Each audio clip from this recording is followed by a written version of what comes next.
हमारी रोज़मर्रा की ज़िंदगी में हमें अपना ख्याल रखने के लिए टाइम नहीं मिलता, इसलिए हर दिन तबीयत ख़राब होना या फिर बॉडी में कमज़ोरी, वीकनेस, टायर्डनेस, ये सारी प्रॉब्लम होती रहती है।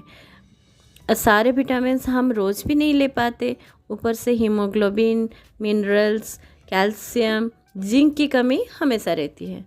इसका सलूशन मैं आज आपके साथ शेयर करूँगी, इसलिए वीडियो को स्टेप बाय स्टेप एंड तक ज़रूर देखें। आज मैं आपके साथ इम्यूनिटी बूस्टर सुपर लड्डू की रेसिपी शेयर करूँगी, जिससे हमें एनर्जी बहुत मिलेगी और हमारा इम्यूनिटी पावर भी बूस्ट होगा। तो चलिए बनाते हैं। इसको बनाने के लिए मैंने यहाँ पे लिए हैं चना 400 ग्राम, जो कि प्रोमोट्स करता है muscles mass and also give us instant energy. यहाँ पे मैंने काजू लिए हैं 500 ग्राम, जिसमें ओमेगा 3 फैटी एसिड पाए जाते हैं और जो कि इम्यून सिस्टम को सपोर्ट करता है।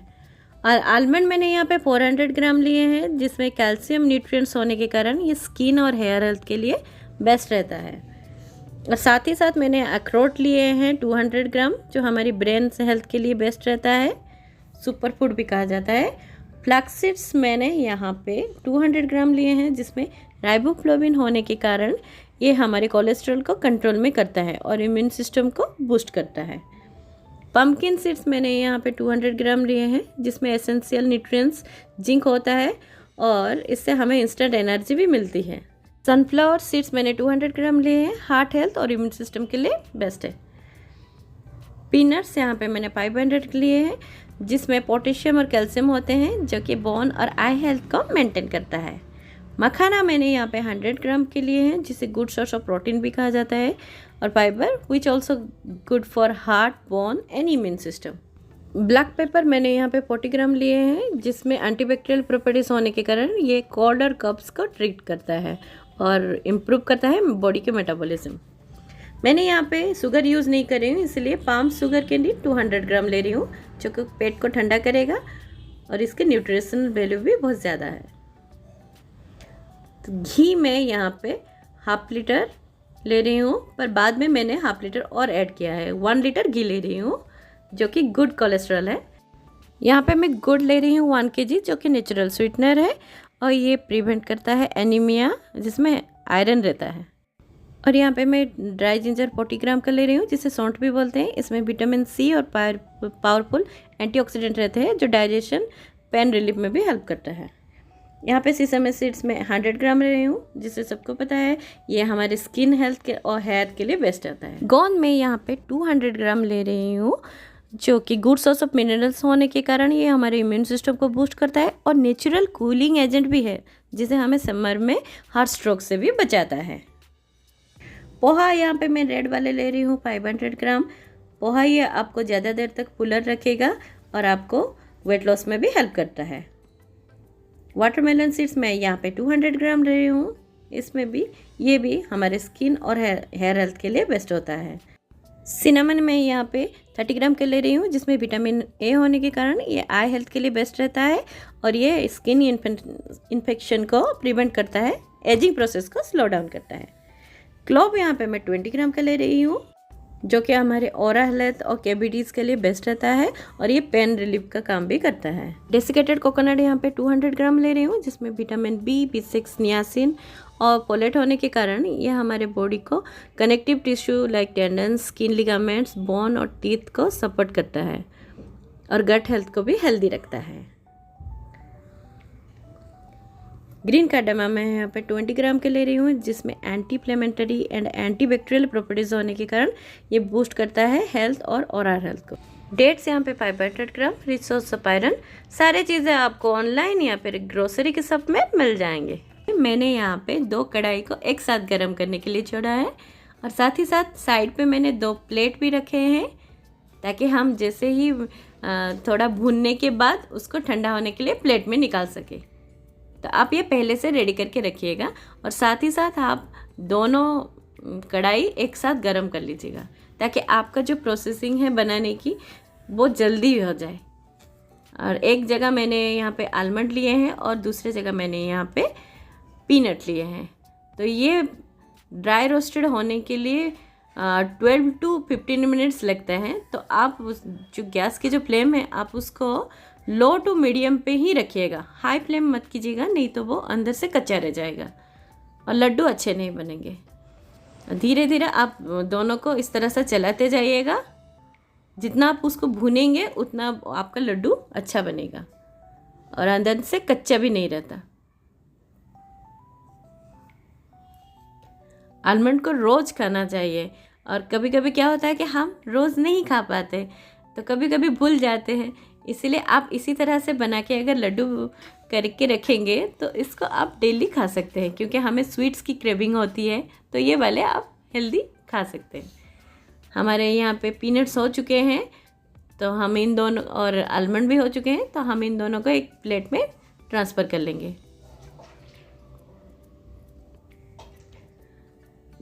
ध्यान रखिएगा, ये हमें 12 to 15 मिनट्स तक धीमी आंच पे पकाना है, रोस्ट करना है।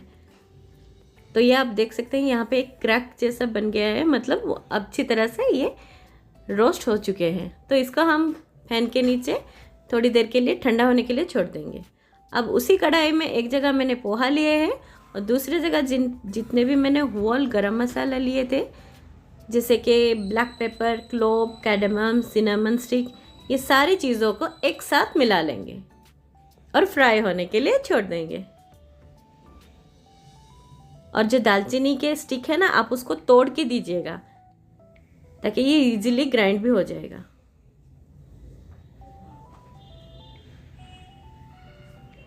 आप यहाँ पे जितने भी होल स्पाइसेस लिए थे मैंने, तो आप उसकी क्वांटिटी कम ज़्यादा भी कर सकते हैं, पर जो ब्लैक पेपर है आप उसको थोड़ा ज़्यादा क्वांटिटी में ही करिएगा, वो बेस्ट रहता है हेल्थ के लिए।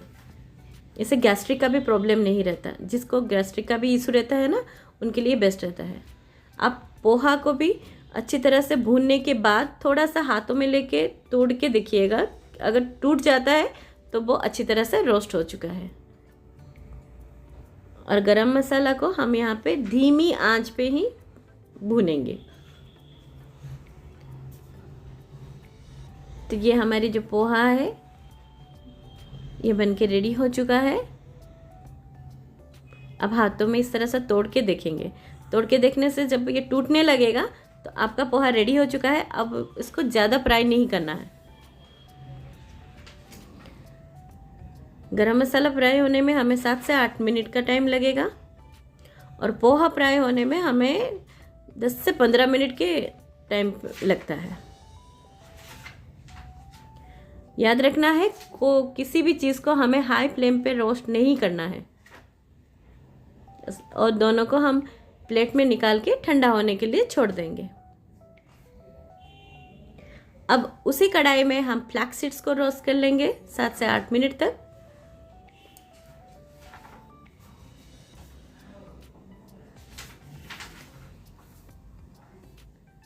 और दूसरे कढ़ाई में जितने भी हमने सीड्स लिए थे, जैसे पम्पकिन सीड्स हो और सनफ्लावर सीड्स और यहाँ पे वाटरमेलन सीड्स, सारे सीड्स को एक साथ हम फ्राई कर लेंगे। आप चाहे तो अलग अलग भी फ्राई कर सकते हैं, अगर टाइम की बचत करनी है तो आप इस तरह से मिला के भी फ्राई कर सकते हैं। तो फ्लैक्स सीड्स हमारे सुन सकते हैं कितनी अच्छी तरह से क्रैक जैसा साउंड आ रहा है, जैसे चटकते हैं ना जीरा तेल में, उसी तरह से साउंड आने लगेगा। तो समझ लीजिएगा आपका फ्लैक्स सीड्स अब अच्छी तरह से बन के रेडी हो चुका है। हमें ज़्यादा नहीं, 7 से 8 मिनट का टाइम ही लगता है। अब इसको हम एक प्लेट में निकाल लेंगे, ठंडा होने के लिए छोड़ देंगे।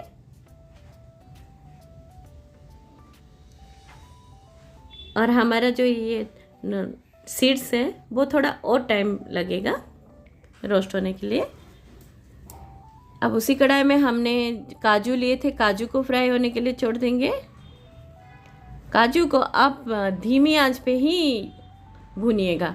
धीमी आंच से भूनने से क्या होता है कि उसका जो अंदर से कच्चापन नहीं रहता, वो अच्छी तरह से पूरा कड़क बन जाता है। और साथ ही साथ जैसे ही ये दोनों फ्राई हो रहे हैं, रोस्ट हो रहे हैं, तो हम यहाँ पे जो ठंडा हो गया है, जो पहले से भून के रखे थे, उसको मिक्सी में चला लेंगे। आप एक ही साथ एक ही चीज़ को मत ग्राइंड कीजिएगा। जैसे कि थोड़ा सा पोहा लिया, थोड़ा सा आलमंड, पीनट्स, ये सारी चीज़ों को एक थोड़ा थोड़ा करके ही आप ग्राइंड कीजिएगा, ताकि एक ही साथ सब कुछ मिल भी जाएंगे और जो फ्लेवर वो भी अच्छा आएगा। नहीं तो क्या होता है कि हम अगर सिर्फ पीनट को ही ग्राइंड करेंगे तो उसमें से तेल निकलता है, वो नीचे से चिपक जाता है। अब इसी तरह सा फाइन पाउडर करिएगा। आप चाहे तो थोड़ा कर्स भी रख सकते हैं। और बड़े से बाउल में हम उसको निकाल लेंगे। हमारे जो फ्लैक्स सीड्स वो भी ठंडा हो गए हैं।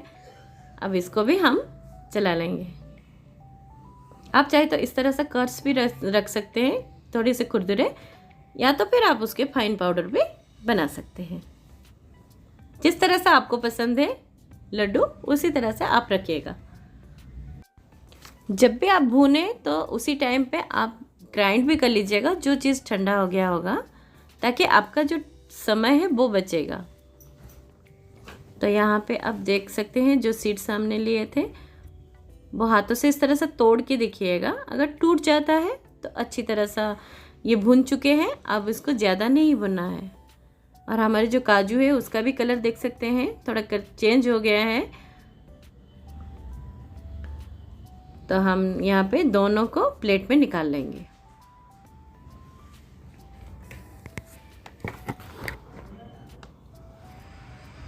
और हम इन दोनों को ठंडा होने के लिए फैन के नीचे छोड़ देंगे।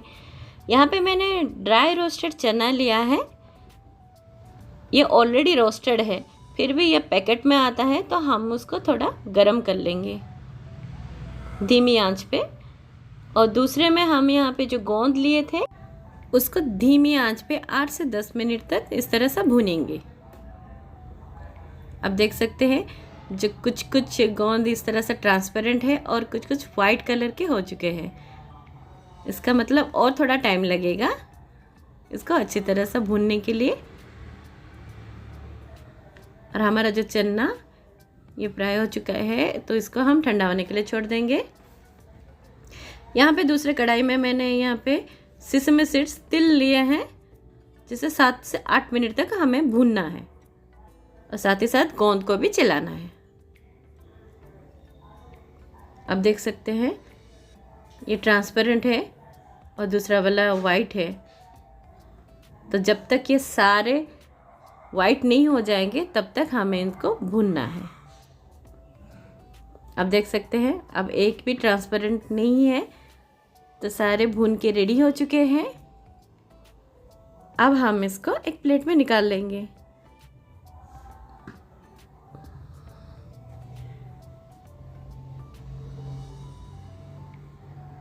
गोंद ये हमारे हेल्थ के लिए बेस्ट रहता है।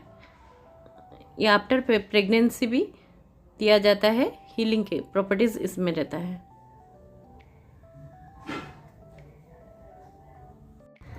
आप जब भी एक साथ कुछ कुछ चीज़ें भूनिएगा, उसके बाद ना कढ़ाई को एक साफ कपड़े में उसको पोंछ लीजिएगा। हमें उसको धोना नहीं है। धोने से क्या होता है कि उसका जो टेम्परेचर स्लो डाउन हो जाएगा। तो जब कढ़ाई गर्म हो तब जल्दी बन जाता है। और मैंने यहाँ पे डेसिकेटेड कोकोनट को थोड़ा सा भून रही हूँ। आप चाहे तो ऐसे भी ले सकते हैं, पर थोड़ा सा भून के लेने से क्या होगा, ये ज़्यादा देर तक रुकेगा।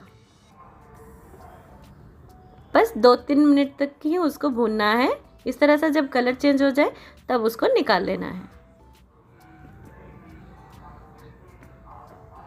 आपके पास अगर ड्राई कोकोनट है ना, आप उसको भी ग्राइंड करके दे सकते हैं, उससे भी उसका टेस्ट बहुत अच्छा आता है। पर ताज़े वाले कोकोनट नहीं लेना है, ये वाले लेना है। और तिल भी हमारा बनके रेडी हो चुका है। अब हम जो अखरोट रखे थे उसको धीमी आंच पे रोस्ट करेंगे। मैंने यहाँ पे जो 100 ग्राम के मखाना लिए थे उसको भी थोड़ा भून लेंगे। ये हमें 10 से 12 मिनट लगेगा, पर धीमी आंच पे आप उसको इस तरह से रोस्ट करना है। नहीं तो मखाना ऐसे ही पहले सॉफ्ट लगता है, जब फ्राई हो जाता है तो पूरा क्रिस्पी बन जाता है, क्रंची बन जाता है। तो हमने जो ये पहले भून के रखे थे ये ठंडा हो चुके हैं, उसको हम मिक्सी में डाल के उसका एक पाउडर बना लेंगे। हम सारी चीज़ों को थोड़ा थोड़ा करके इस तरह से मिलाते हुए उसका पाउडर बनाएंगे।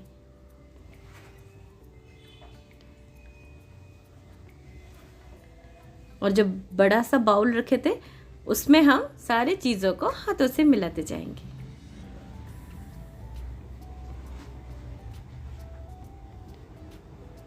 और जो डेसिकेटेड कोकोनट थे उसको भी हम इसी पे डाल देंगे और अच्छी तरह से उसको मिलाते जाइए।